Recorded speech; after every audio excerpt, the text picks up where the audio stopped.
Happy Monday. Happy We're back. Monday, juniors. We're back. Oh my gosh. We've missed you. Oh, we've missed all of you, journeyers. It's been a busy couple of weeks. It We're has glad to been. be here.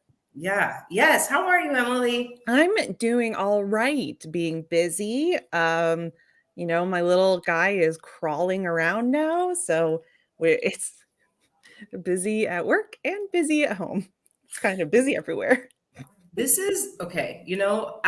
I let's go. Let's get right into it because we are fortunately just using your little guy as a Yeah, sure. as like a As a train, just yep. hours or combos. Look at this. Ooh. Mm-hmm. How Mm-hmm. do we use improv as a reflection and not judgment of self? Yes, that's true. But also, I had something else. Oh, good. We'll see about that. We can talk about it. But Okay, let's put a pin in that one, and put then a pin let's in figure that out one. what we're actually talking about I'll today. get another one up there. This is the other thing that I wanted to talk about. Why and how? Mhm. Why and how do games help us reflect? Why and how do games help us reflect? And to me, when you were talking about your child crawling now, there is so much play that he is learning that's helping him develop in general. And I wonder, like, how you reflect on zero child to crawling child and all the things that come in between that. Yeah. That's you talk, and I'll put that up there. What an excellent question. Wow, it's a big one because there are so many moments when we think about reflection, we're thinking about like looking back on the past and how that is affecting us now, right? Like where we were and where we are now and seeing the difference. And holy cow, there's a big difference.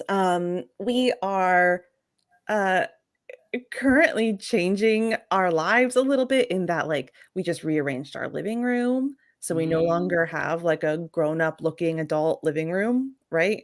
We have we have a whole open space.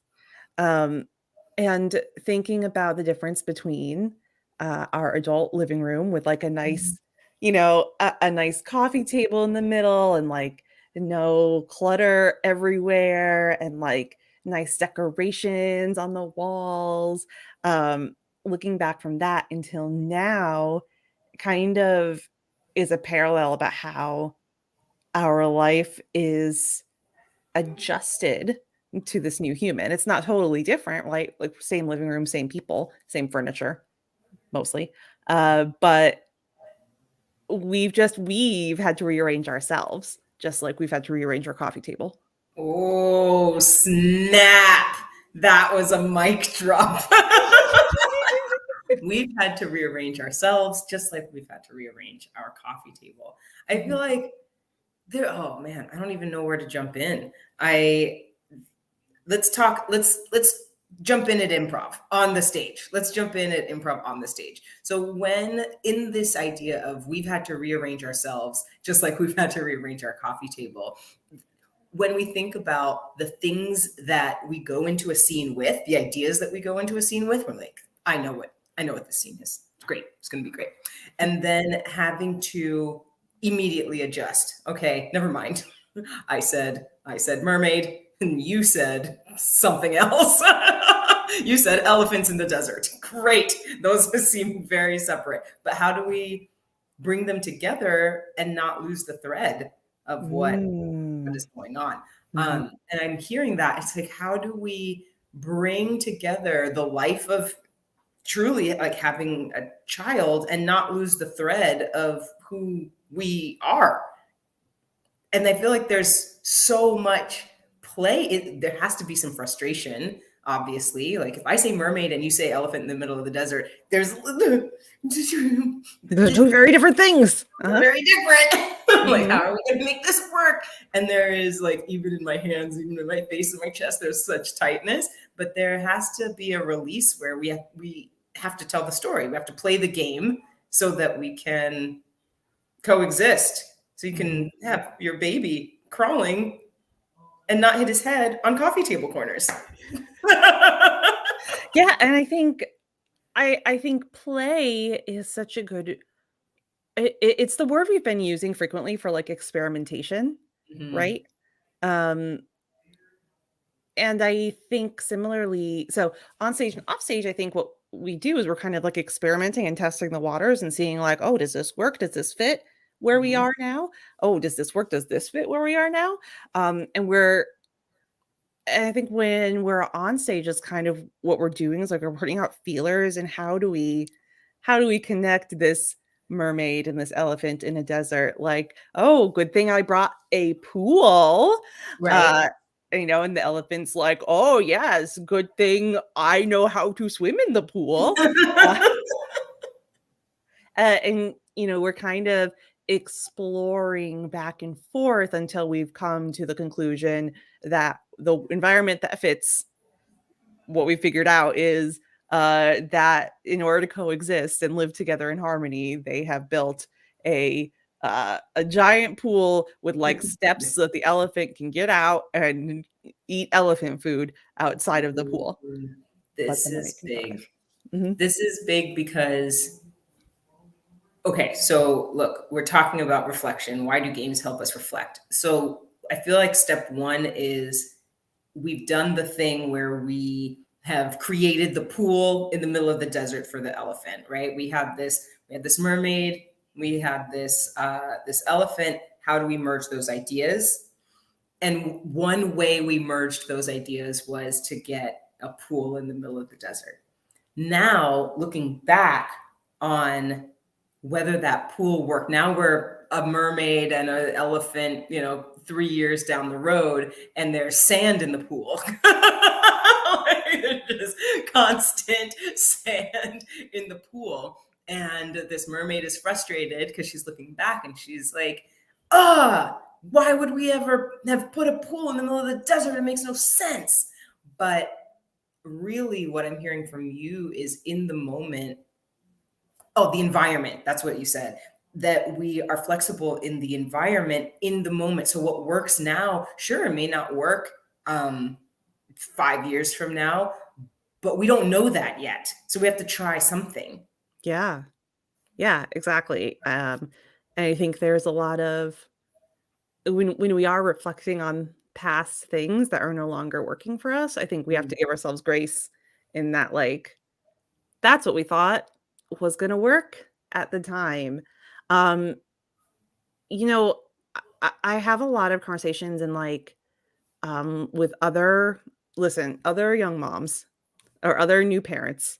You can probably relate to conversations that you're having with your parents or with other boomers about babies, right? The way that things were done in the past is not necessarily the way things are done now, and it's not necessarily to say like, oh, you made a bad choice. It's, we didn't know, there wasn't a lot of research about why we shouldn't put extra blankets and crib bumpers and stuffed animals in a crib. But Mhm. now in 2023, we know that that increases the likelihood of suffocation, and babies just have baby, Yeah, baby. baby, and Hmm. what they are wearing in Hmm. a crib. And so similarly with the mermaid in the desert, looking back and be like, oh, there's sand now. Why was this a good idea? You were doing the best with the information you had at the time. So give Hmm. yourself grace when you're having those moments. This is you're. I don't know. Do you know Emily Arnold? Because if you don't, you're missing out. you know, I don't. Go ahead and tell me. like it's really great. It's really great on the brain, on the psyche. Oh, good. um, there's, I, the playfulness, we are talking about play. Like reflection is the name of the game. Why do games help us reflect, right? One great games keep us agile and flexible. When we are doing improv, that is the name of the game. What are we doing? We are adapting at all times. We're listening. We are taking that information, using it to be flexible, using it to change our environments, whatever it is. And because of that agility, it also helps us be creative. And so when we are reflecting on, okay, if the blankets, we didn't know back then about blankets. Our position, our aim is not to beat ourselves up about that. It is to learn in the moment that we're in, but it's also to be creative, right? When we see now that it's baby and whatever baby is wearing, there's so many things that baby can be wearing. I've never seen so many. Well, of course I've never, because we're in it right now, right? It was swaddles and gloves and shoes and cute swaddles and cute this and you can put your baby in a lot of things. And there's something about the creativity looking forward. What did we do? What did we learn?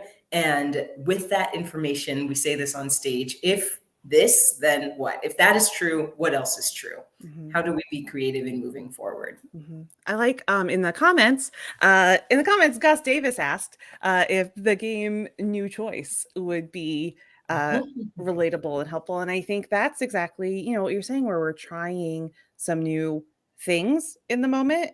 When we're like, okay, well, what's currently happening in our environment is not necessarily what we need. So let's play with a few different things and see what works. And oh, good, we've landed on a thing. And we're going to move forward with that thing and see if that works in our environment. I think that's an excellent kind of explicit way to practice that skill. Mm-hmm. Yeah, being the flexibility, seeing how we are changing, what could change.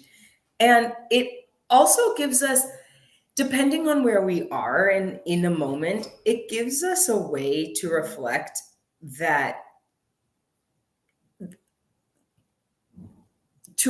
on all of the things that, oh, I wish this had happened, or if I had made that choice, then maybe this could have happened instead of where I am, or. But also, oh, if I had made this choice, maybe I wouldn't be as well off as I am. Like I'm not trying to make everything sound positive, but just being able to imagine, oh, I could have gotten that job. I could have flown to New York, and those would have been excellent. But I also could have fill in the blanks with negative stuff that would have landed you in a completely different avenue that you are in. Mm-hmm. Yeah. I always think that's a fun mental exercise to think about where your life would be if you had done something a little bit different. Mm-hmm. I think those are sidebar. Those are like my favorite, episodes of TV, like those, those long running TV shows that are like, and now here's the parallel dimension of what would have happened if we had made this choice or if this thing had happened.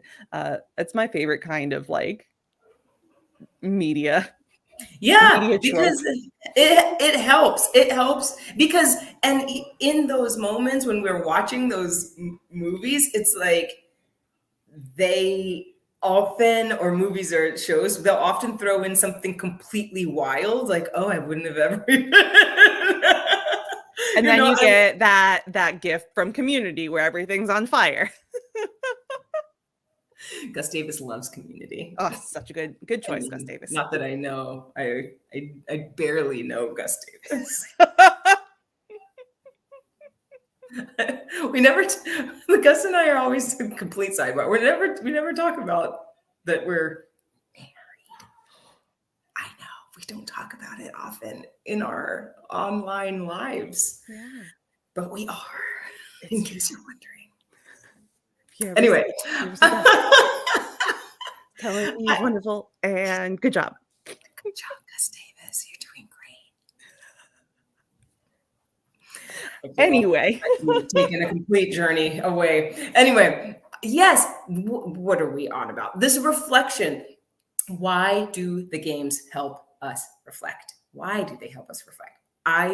To bring all of that sort of winding road back is so that we can be in a space where we're not judging, right? One of the spaces, one of the beauties of those shows is, wow, would we really have wanted that, for that character? What is that what we, if that's what would have happened? Who knows? Maybe not. Maybe yeah, so. yeah, But we're not judging where we are. And to get us right back to improv, that is what improv helps us do, right? We are co-collaborating with our collaborators, with our troupe partners, our scene partners, and we're making offers. They're making offers. They might be the mermaid and the elephant in the desert, and the joy really is trying to figure out how those two things can connect, and then not judging the fact that those were the two offers or the two choices or the path that we went down. right, yeah, and that's the key tenet of the yes part of yes and, right, is that we're acknowledging that, like, yep, this is where we are. This is what we got. This is how it is. No judgment, no kicking and screaming down the hall, and not necessarily even like, hooray! What a situation. Um, I love to say it's yes and not hooray and. Mhm. And so I think that's exactly it, is that it teaches us to look around and be like, okay, all right. This is what we got. Hey, the man that you barely know in the comments says, one thing that's cool about babies is that they grow and change. So do you see your reflection period after your new setup being reevaluated? Oh, yeah, asking for a Gus. Oh yeah, I'm sure we're gonna re rearrange our living room multiple times over the course of the next couple of years. Right now, it's a great space for crawling, and everything is like low to the ground. Everything that he could want is low to the ground. Eventually, we're gonna have to figure out how to like get him to access other things, other different toys. We might have different large toys to contend with. Um, my husband wants a train, I think a train table, uh, which is fine. I also wanted one as a child, and I think one I think one of the fun things about being a parent is giving your kid the things that you couldn't get when you were a kid. This is Um, true. yeah, so, um, I think that's important to know too, is that the way that you've rearranged your life or your scene or your environment in general because of your circumstance isn't necessarily what it's going to be like forever. Mm, Knowing that there is going to have to be flexibility there, and accepting that. yes. Yeah, the act. Acceptance. Accept it. There's something. Ooh, so in that in that comment, Gus Davis, thanks for a wonderful comment. Yes, we thank you. Thank you. I in this pour hearts you as well. in this, do you see a reflection period at the setup being re-evaluated in life off the stage? We get this lovely, usually, mostly, we get this lovely period of adjusting, right? We can see things coming. Okay, he is crawling. After crawling, usually there's a period of walking, right? Or standing, at least wobbling. Mhm. And we can see it coming, is what I'm getting at. There's a nice, mostly, right? We can see it coming. And so we can adjust for those things.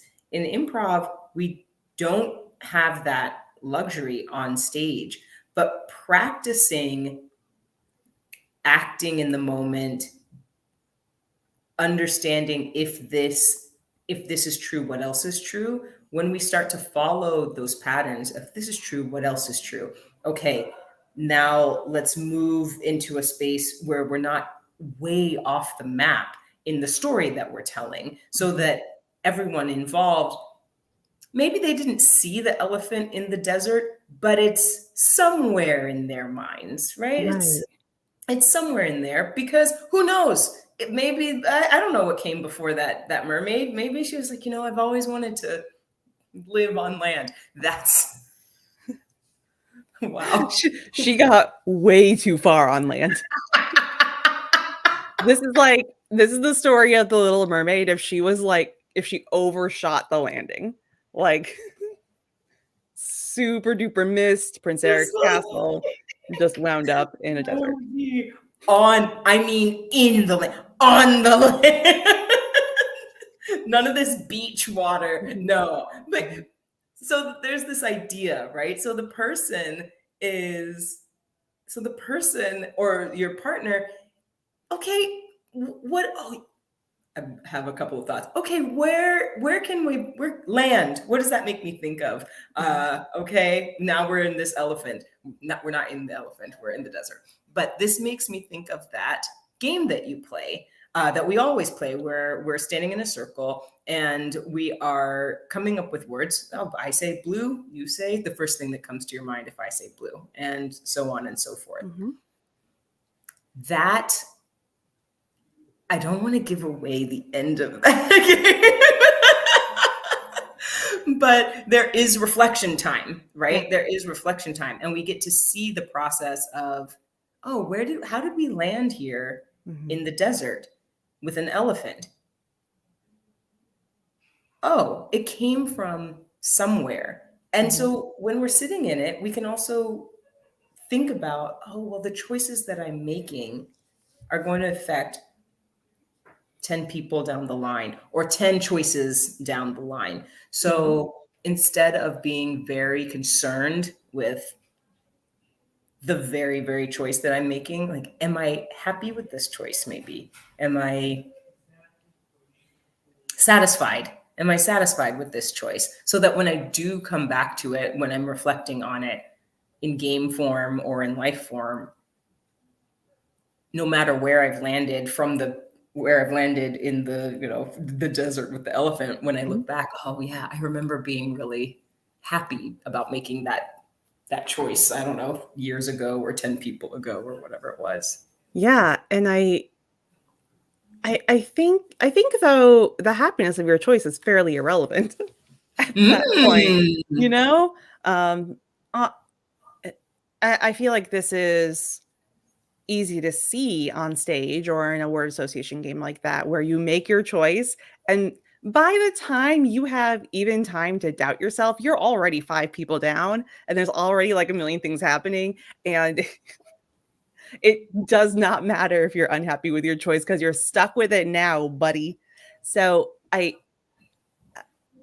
think more importantly than like trying to feel happy or feeling some sort of way about it, is to kind of accept that, like, oh, that was the choice I made based on the information I had. Part of that word association game talks about kind of how we build word associations. I like to talk about kind of complex language and how we develop associations in that way. And similarly, that happens in our life. Like, the choices that we make are usually made, or actually they are always made for a reason, even if you say, like, if you say something like, oh, it was totally random. It wasn't totally random.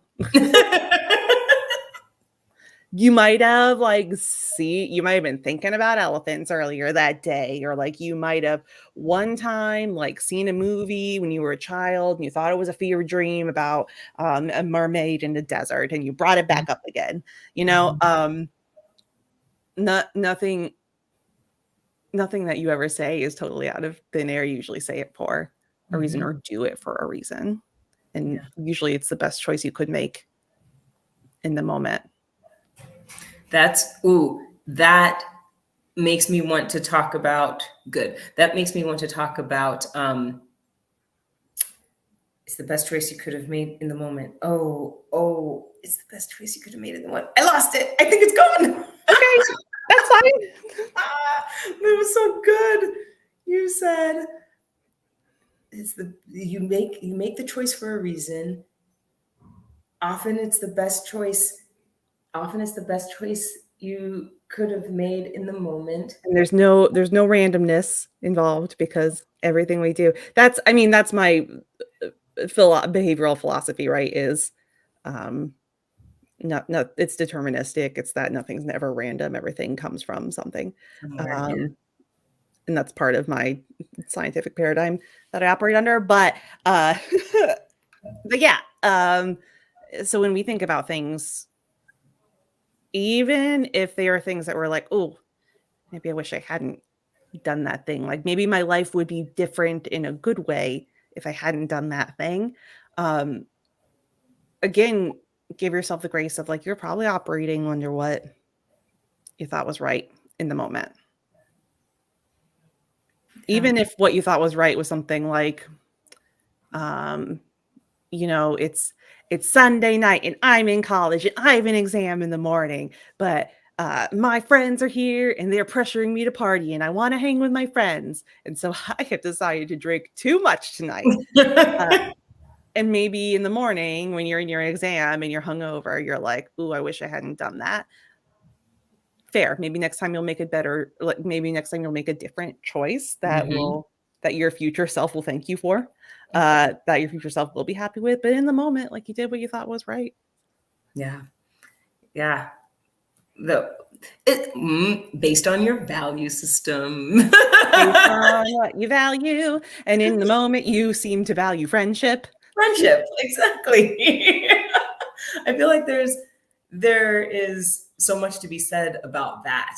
I maybe in even going back on not going back on it, but going back to it, this idea of making choices in the moment that bring you joy, and knowing that it doesn't matter if it brings you joy or not, especially if you're in an improv situation where it's going fast.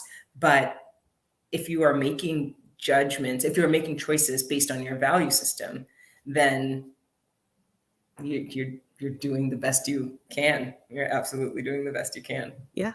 You just listen, we're all just people. We're all just people out here doing what we can, man. Like We are. we're We all just are. trying. I think my big thing is if we come to the end of a show and we really are reflecting on a show, right? This is where notes come in and people are giving notes and we're talking about, well, this is what I meant when made that offer and this is what I was hoping for and this is that and the other. Those are really hard to describe, right? When we are past it, especially for an improv show, when we are past it,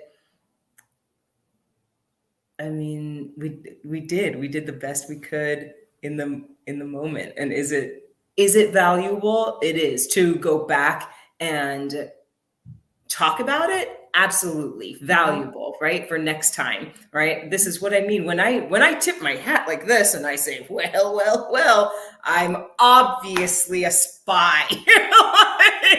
Like, For future reference, for this future, is my spy move. this is my But and I think that's the value in improv notes is talking about like, hey, when we're in a because obviously you're not going to be in the same situation ever again, right. right? But if you're in a similar situation, if I come up to you in a different scene and you're like, well, hello, then I can be like, oh, here's my newspaper, my spy newspaper. There's Uh, Shannon with her spy hat. and I think that's listen, we are at 30 minutes, so I do not have time to tell you all my thoughts on notes. But the biggest thing is that it should be something productive so that you can make other people can make maybe a different choice in the future that is more in line with what is valuable. Take that information, that advice, verbatim, on and off the stage. Goodbye. everybody.